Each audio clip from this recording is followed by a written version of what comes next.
dari kitab pertama Raja-Raja. Pada suatu ketika, pergilah Elia menemui Elisa putra Safat yang sedang membajak dengan 12 pasang lembu, dan dia berdiri mengendalikan yang ke-12. Elia lewat di dekatnya dan melemparkan jubah kepadanya. Segera Elisa meninggalkan lembu-lembunya, mengejar Elia dan berkata, "Perkenankanlah aku mencium ayah ibuku, lalu aku akan mengikuti engkau."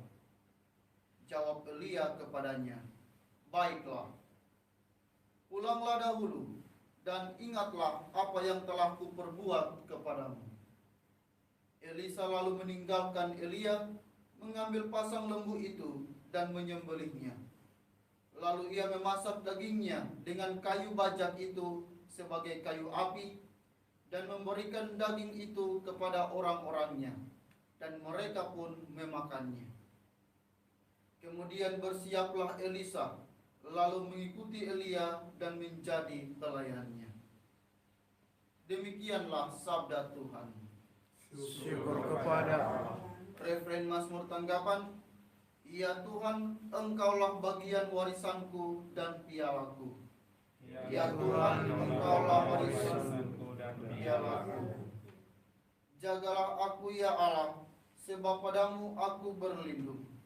Aku berkata kepada Tuhan, Engkaulah Tuhanku.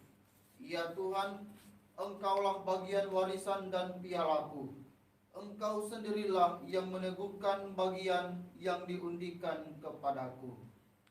Ya Tuhan, Engkaulah bagian warisanku dan pialaku.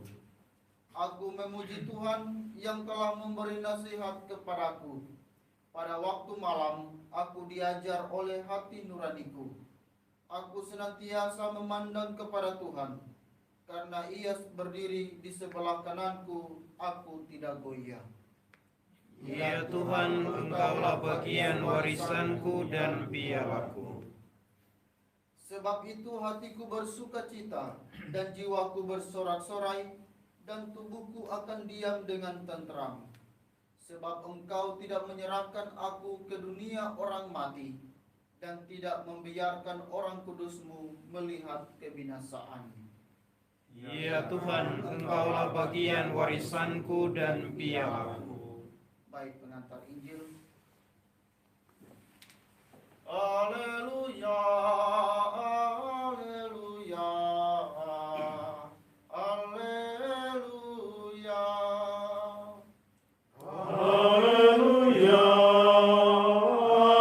haleluya, haleluya.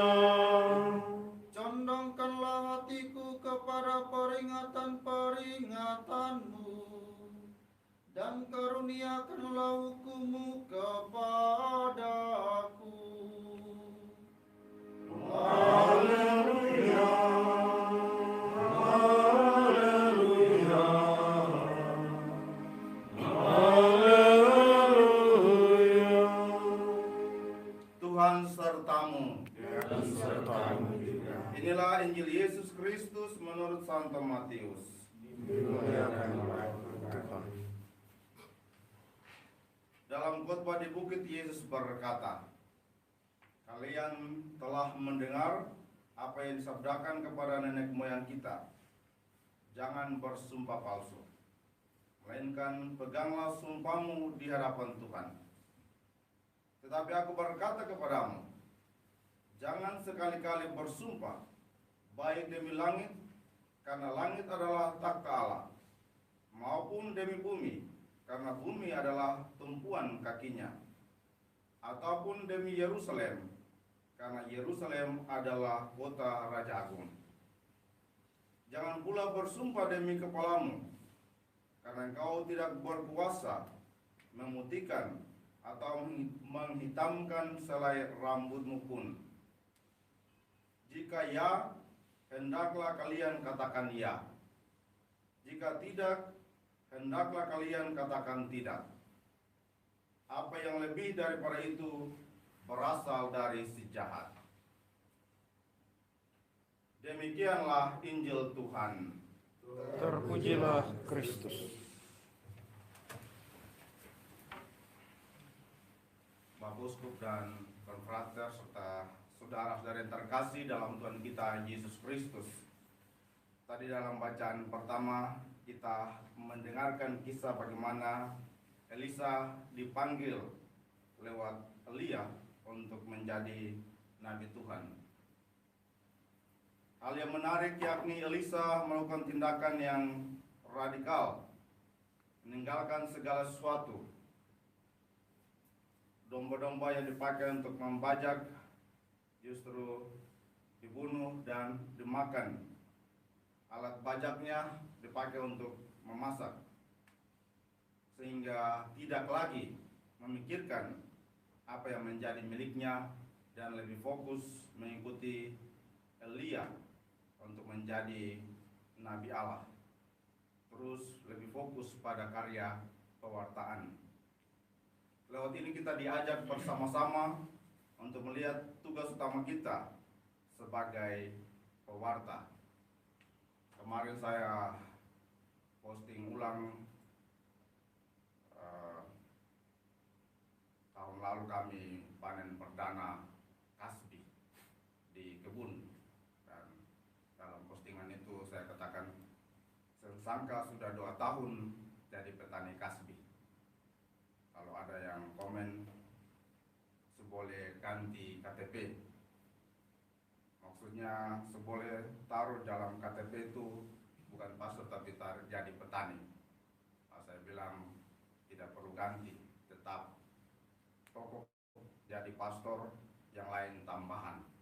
Jadi petani kah, jadi YouTuber kah, jadi dirdios kah, atau jadi lain-lain, tetapi yang utama adalah pastor. Lalu ini kita diajak bersama-sama untuk fokus dalam tugas-tugas kita. Saya juga menjadi berefleksi lewat apa yang dikatakan atau dialami oleh Elisa, berani meninggalkan segala sesuatu dan fokus dalam tugas pelayanan. Apa yang dijalani, berbagai tugas-tugas tambahan hendaknya menjadi penunjang dalam karya pewartaan. Kita sebagai pastor atau juga sebagai seorang uskup tentu punya tugas pelayanan untuk mewartakan. Begitu juga bukan saja para pastor, uskup, suster, biaran, biarawati, tapi umat beriman sejak dibaptis telah menyandang tugas atau mendapatkan tugas untuk mewartakan sebagai pewarta. Boleh tugas di berbagai bidang, tetapi justru di berbagai bidang itulah hendaknya mengingat tugas utama yakni mewartakan. Bacaan Injil mengingatkan kita cara pewartaan yang lebih efektif atau yang utama yakni mengatakan ya kalau itu ya, tidak kalau itu tidak. Mengatakan bahwa hidup secara benar menurut kehendak Tuhan itulah bagian dari pewartaan yang efektif dan utama.